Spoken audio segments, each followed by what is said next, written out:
Residents in Barangay Kalampang in Kalumpit, Bulacan have been suffering from widespread flooding of up to 3 to 4 feet for the past 5 days. They say this prolonged flooding is unusual for their village since floodwaters would usually subside after a couple of days. Yung mga araw na po, ang nangyari nga po kasi itong lugar namin, medyo mababang lugar. Yung kabilang barangay namin dito sa kabila, medyo lumalalim na puro. Dito ang babasa ng tubig. Dati hindi naman talaga tumatas pagka bumahang ganito dati rito. Pag yung diretso kita maririnig. Pagtaas ng tubig, nakaga lang magbuga rin sa matuyan. Village officials are appealing for additional medicines and food due to their continued exposure to flood waters. Yung sa leptospirosis, kasi po yun po ang unang nauso sa amin. Yun po ang hinihingi ng aming mga kabarangay. Naubusan po kami ng stock. Kaya po yung pangpahit po, yung mga cream. Ito po ang mga kailangan namin ngayon dito sa aming barangay. Residents of Malugo Village in Mekawayan, Bulacan are also struggling with waste floods for several days now. Residents say their village looks like part of a nearby river. Local officials are also appealing for additional supplies of prophylaxis for leptospirosis, saying their current supplies are not enough for some 20,000 affected residents. Araw-araw po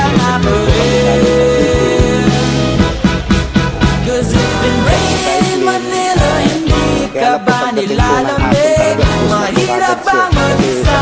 Nanginginig. It's been raining in Manila. Hindi ka ba nilalamig? Pag wala ang mga Sabi sa Kagaling of the village of Logo in Bayuga Village who died after getting electrocuted. The victim, Christina Catora, was taking care of the barangay's medicine supply and equipment when tragedy struck. Sana malaman natin mga kababayan yung volunteerism at heroism ng ating mga barangay health workers. Si Crisanta, isa sa ating mga libong mga barangay health workers. Sinisafeguard na yung mga gamot ng health center at grabe na hawakan sa bakal ng tent na na-execute siya dahil doon namatay siya. So sa amin, she died during service. Bigyan kami ng konting monetary and financial assistance. The province with at least 2 units in covered in a village were not locals. Meanwhile, widespread flooding also disrupted travel in many parts of the province. In Dito, neighbors passed through mini floods. In the town of Bulacan, residents had to clean waste floods burst by the Kitan. According to the local disaster office, Bulacan reported a high tide of nearly 5 feet, a record high for this year. This contributed to more flooding in low-lying communities and affected other areas, including Hagoloy, Paumbong, and Malolos. Higit itong nagpataas ng baha dito sa ating mabababang lugar. For this year, ito na po yung pinakamataas na nararanasan natin. 8 towns and cities have already declared a state of calamity due to the floods and damage to agriculture, aquaculture, and rice fields were the worst hit in the province's agricultural sector, reaching 83 million pesos. Job Malacan, ABS-CBN News.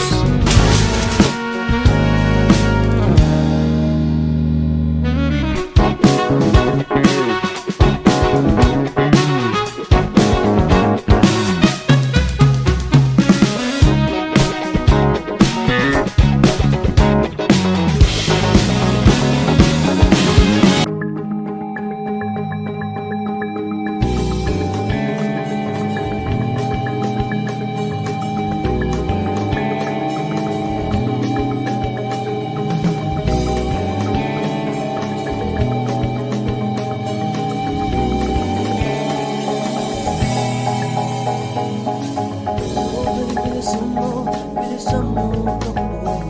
Ilagan mga bombang nakatutok sa ulo mo. Toto'y tumalong ka, tumaba kung kailangan, at baka tamaan pa mga bala.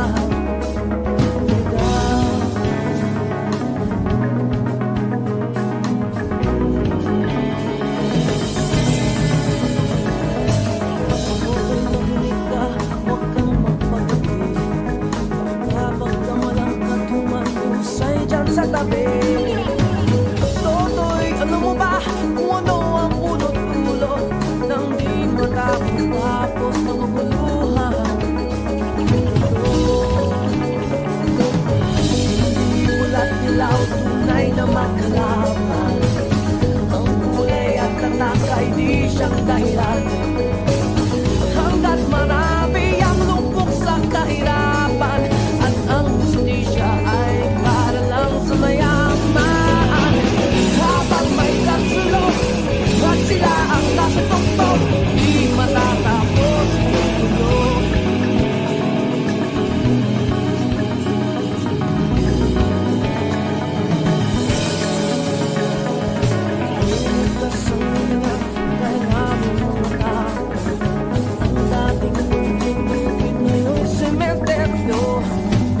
Toto'y kumilos ka, baliktarin at tatsulok, tulad ng luha na ilagay mo.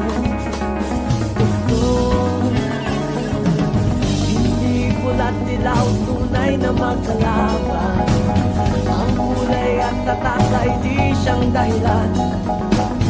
Hanggat marami ang lugmok sa kahirapan, at ang hustisya ay para lang sa mayaman. Habang may nagsulok at sila ang nagtuktok, di matatapos itong gulo.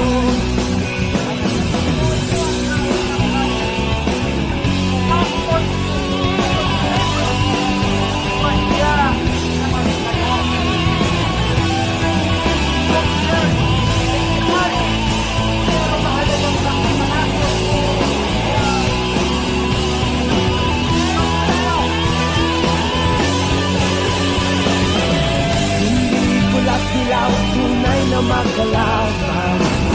Ang kulay at tatak ay di siyang dahilan.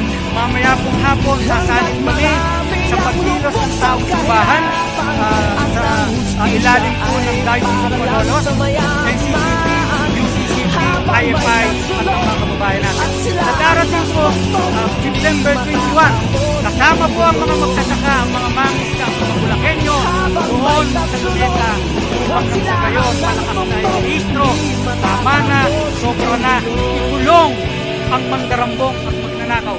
At hindi po matatapos sa September 21, sisidido po kami sa patuloy na kumilos, Luzon, Visayas at Mindanao upang managot ang may kinalaman sa pandarambong at pagnanakaw.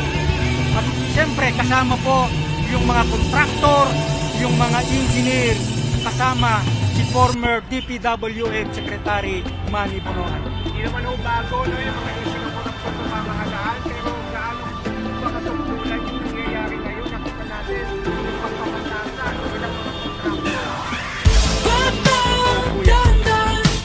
612.5 million pesos ang CIF ni VP Sara. Pero ngayon, sinasabi ng mga government official, baliwala yun. Ang 612.5 million ay napakalaking halaga. Pangalawa, ang mga Duterte, 51 billion pesos sa isang distrito ni Paulo Duterte. Ayon sa COA, hindi na siyempre, ang mga Marcos Duterte ay dapat managot. Kaya po, ang aming pagtingin, napakabulok ang sistema. Hindi pwedeng papalitan lang ng ito. Kailangan po baguhin ang bulok na sistema, ang burokrata kapitalista sa atin dahil ang mga politiko ginagamit ang posisyon para magpayaman. Kailangan po makasanarin ang political dynasty. Ulitin ko po, mahalaga ang pagkilos ng taong bayan dahil naniniwala kami na sa lakas ng masa, mamamayang Pilipino ang mapagpasya upang mawakasan ang pagnanakaw, ang pandarambong. Di ka nag-iisa, huwag hahayaang magkanya sa iba. Ikaw walang sala. Malaki po na pagbaba ng pagkain, pagpapuran sa bagay. Sinabi na po yung barangay, ang nag-increase sa mga cost plus project at mga farm to market. Kung kulang ang ani ng pagkasaka, kami at din ang ating kababayan. Kaya mahalaga na yung mga infrastructure project ay dapat totoong gawin, hindi substandard, hindi ghost. Dahil alam niyo po hanggang ngayon, baha pa sa bahagi ng Kalumpit at ng Hagonoy, kasama po sa unang distrito ng lalawigan ng Bulacan. Sa Piel, Barangay Piel, sa Baliwag, nakita natin 55 million ghost project. Kaya mahalaga, managot sila Diskaya at iba pang mga kontraktor. Pero gusto kong linawin, kailangang matigil ang nangyayari sa atin na burokrata kapitalista dahil ang budget pinupropose niyahanda ng PDL at ng Malacanang. Kaya napakahalaga para sa puno namin ng korupsyon at win. Panawagan ko. Kaya nananawagan po kami sa mga kababayan sa Pendo, mga kababayan sa buong bansa, ang nasa NCR at Tondo, Lebe, sa Luneta, alam ko may mga pagkilos, may pagkipapagkilos,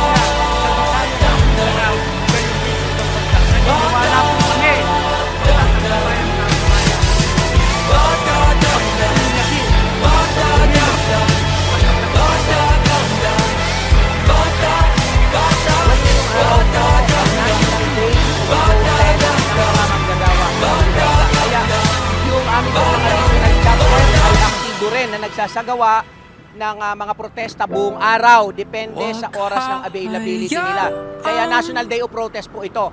Ito ay protesta sa nalalabing 2 araw na lamang bago ang Sunday dahil kami po ay magiging bahagi ng malaking pagkilo sa Luneta at the same time yung aming pong mga regional chapter. Organisado man at di organisado ay kasama pong kikilo sa mga sentrong lungsod sa kada rehiyon. Cebu, Davao, Negros, Panay, Central Luzon, Baguio at mga major regions sa bansa. Ngayon, ano ba? Bakit ba natin kailangan gawin ito? Unang-una po, tayo ang pinagnakawan ng buwis, baba ng sahod, ng mga manggagawang Pilipino, ang daming walang trabaho, at taas ng presyo ng mga bilihin. Kinokolektahan tayo ng tax, no? Yung tax, direktang binabawas sa sahod, at the same time, nakapatong sa binibili natin. Ang inaasahan natin, kinukolekta ng gobyerno para ibalik sa servisyo. Quezon, sugan, sa paglikha ng trabaho. Nagulat tayo dahil sumusulat ang karumal ng korupsyon sa ilalim ng anyong ngayon, si Bongbong gusto niyang sabihin ang naratibo na hindi siya magnanakaw. Pwede hindi totoo. No?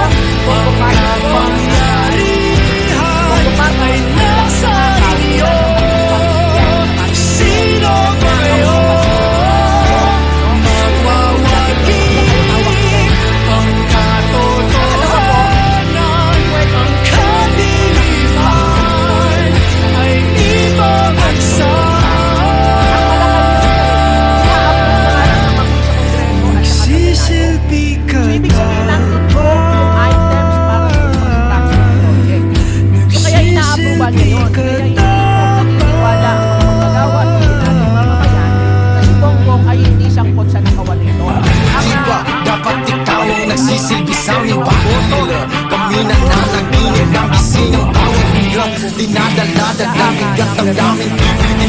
Hanggang sa mga mata nyo'y mamula.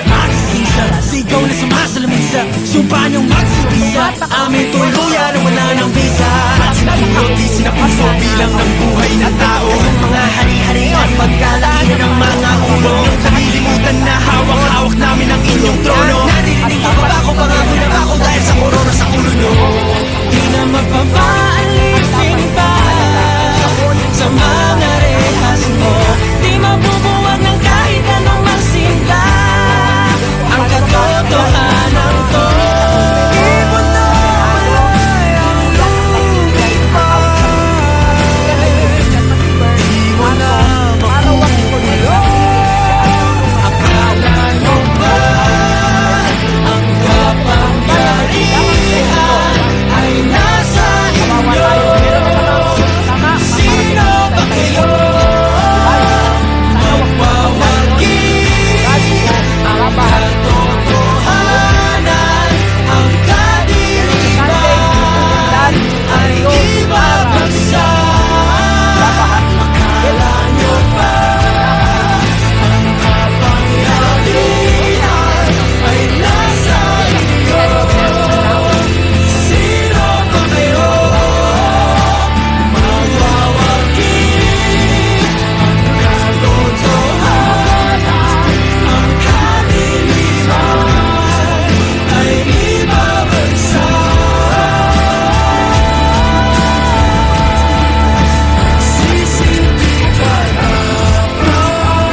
epicenter of anomalous flood control structures.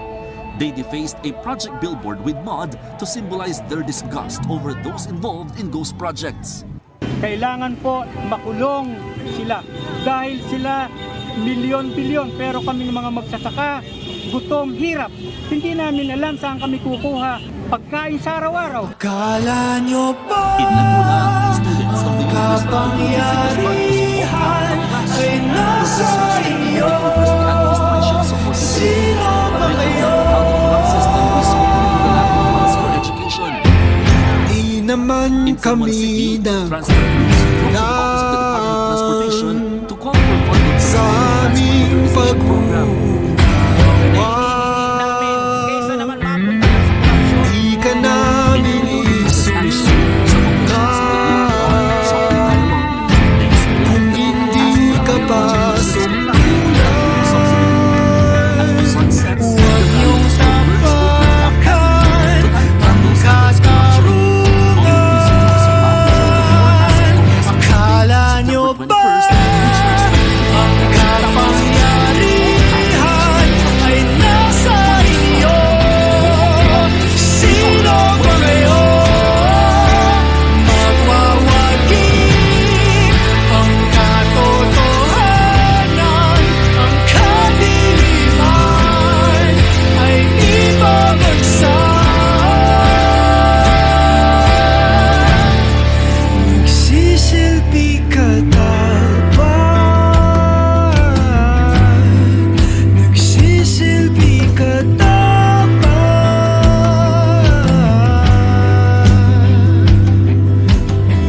Di ba dapat ikaw ang nagsisilbi sa aming bahay nila? Kami nananaginip ng gising ang bawat hira. Dinadala dagdag bigat ang daming tigil. Dinapasanin hanggang sa mga mata nyo'y mamulat. Magisisa, sigaw na sumasalamisa, sumpa niyong magsibisa. Aming tuluyan na wala ng visa. At sinahulog, di sinapuso bilang ng buhay ng tao. Kayong mga hari-harian, pagkalaki na ng mga ulo. Huwag niyong kalilimutan na hawak-hawak namin ang inyong trono. Naririnig mo ba ako mga pinabako dahil sa korona sa ulo nyo? Di na magpapalitin ba sa mga rehas mo? Di magagawa mo kahit anong sinta. Ang katotohanan to Nagagawin ngayong araw. Ang mga grupo ko ay tumawag bago magmarsa sa lugar na porta nandoon mga programa na programa sasagawa para ang first protesta na gagawin ngayong araw. Ang mga nilaanan natin dito na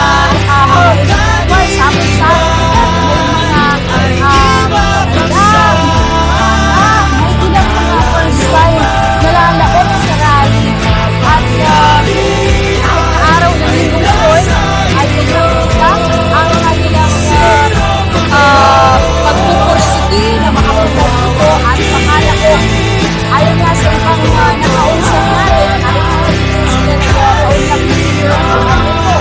ang kanilang paraan para makisa sa silang Pilipino laban sa panawagan kontra korupsyon.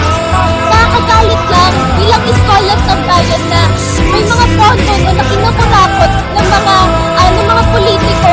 Imbes na ilaan para sa sektor ng edukasyon, pinipili mo ng mga politiko, ilaan yung mga pondo nito para gamitin sa sarili nilang interes. Bakit parang kulang-kulang? Bakit parang pinagkakaitan kami ng karapatan, pinagkakaitan kami ng pribilehiyo para makapag-aral ng maayos, para ganap na makapagtrabaho, gano'n, makapag-aral ng maayos,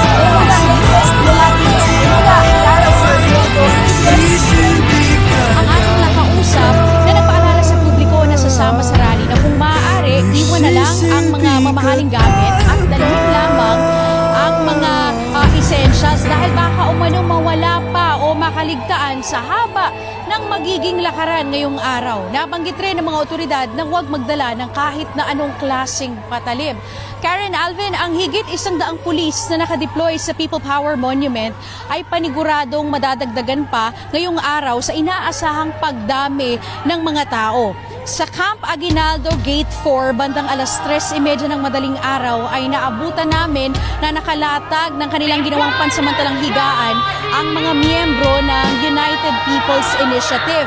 Ayon sa kanilang leader na aming nakausap, mag-iisang linggo na sila sa lansangan bilang ito ang kanilang paraan para maipaabot sa gobyerno ang kanilang sentimiento na hanggat umano ay walang solusyon, walang nananagot na kurakot, hindi sila aalis sa kanilang pinupwestuhan sa lansangan. Bukod sa mga grupo na magdamagan ng nag-antay para sa rally ngayong araw, nakilala din namin ang isang 72 anyos na dating konduktor.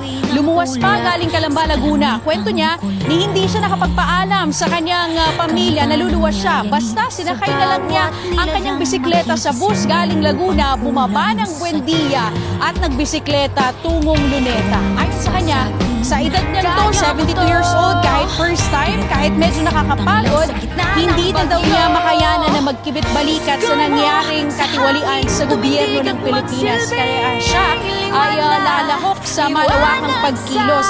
Sa dami ng mga pupuntang mga tao, oportunidad naman ito para sa mag-asawang magtataho na aming nakausap kaninang bandang alas 5 ng madaling araw. Tutungo na umano sila sa Luneta para maglako ng taho. Sabi nila, malaking bagay na maraming tao. Ibig sabihin, malaking posibilidad na maagang maubos ang kanilang binibentang taho. Ang ilang mga estudyante naman ang nakilahok din sa kilos. Uukit ka ng bagong daan. Oh, oh, oh. Ikaw ang naawit ng kaya mo to. Isang panalangin sa gitna ng gulo. Isigaw mo sa hangin, tumindig at magsilbing liwanag. Liwanag sa dilim, harapin mong magiting ang bagong awitin. Liwanag, liwanag sa dilim.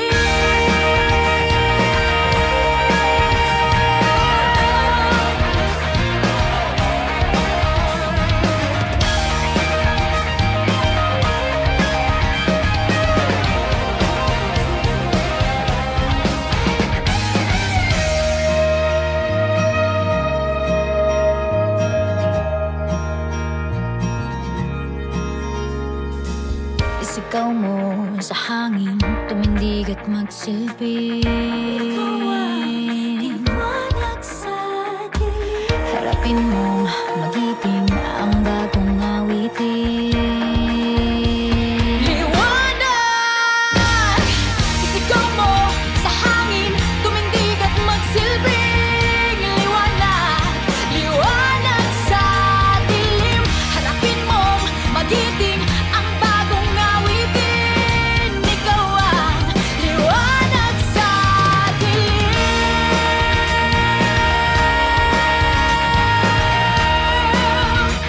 Liwanag sa dilim.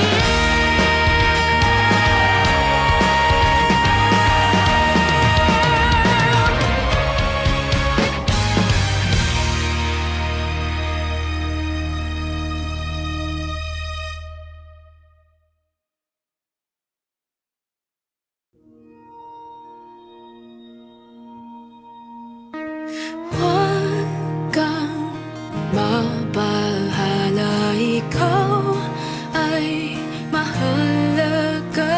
Hindi kita pababayaan.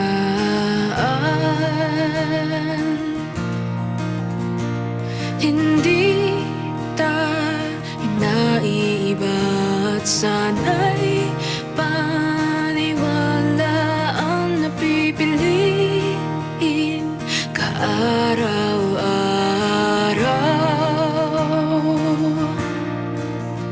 At alam ko ang aking kaya, alam ko ang hindi, alam ko ang kailangan upang makapagsilbi. Hanggat may kabutihan, hanggat may pag-ibig, liwanag ang mananaig.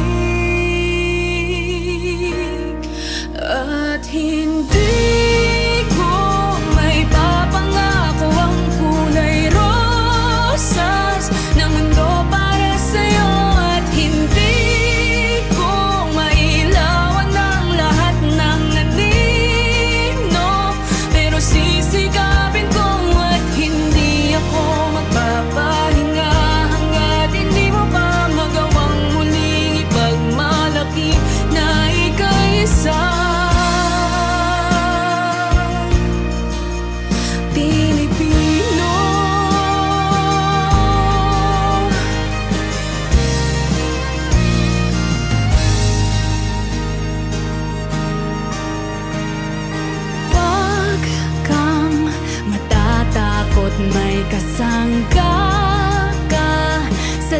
laban na ito, sabay natin gisingin ng nasyon.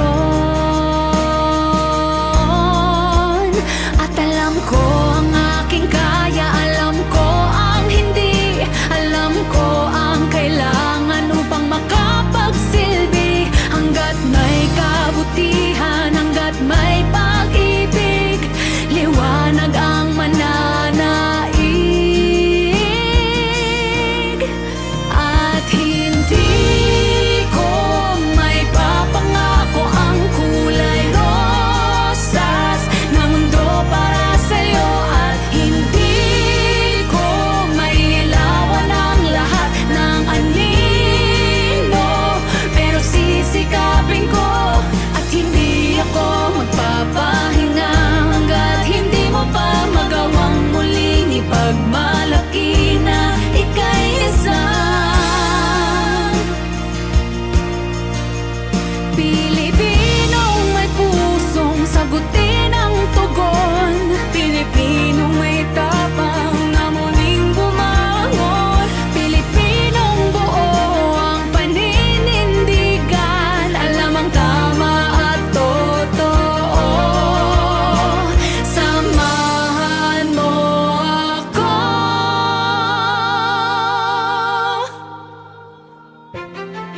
At hindi may papangako ang rosas na mundo para sa'yo. At hindi ko mailawan ang lahat ng anino, pero sisikapin ko at hindi ako magpapahinga hanggat hindi mo pa magawang muling ipagmalaki na ika'y isang matatag at matapang at mabuti at mapagmahal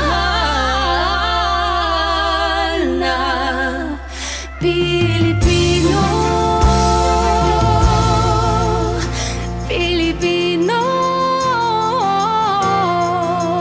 Pilipino.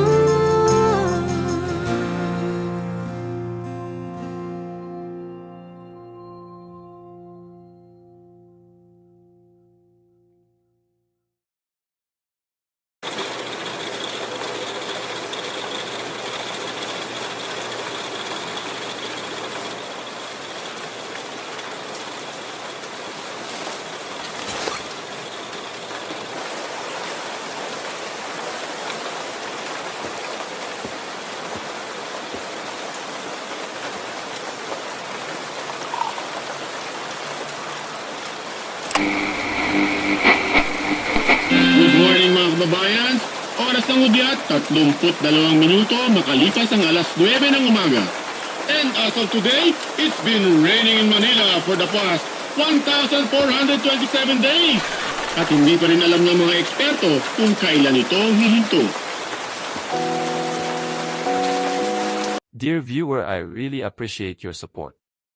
I will continue making these types of videos because I really enjoyed making these types of videos, but if you want a less serious videos, be sure to check out the Hunter Gumerban channel, which is the original channel, and maybe I will make a sequel. Anyways, goodbye and enjoy the rest of your day.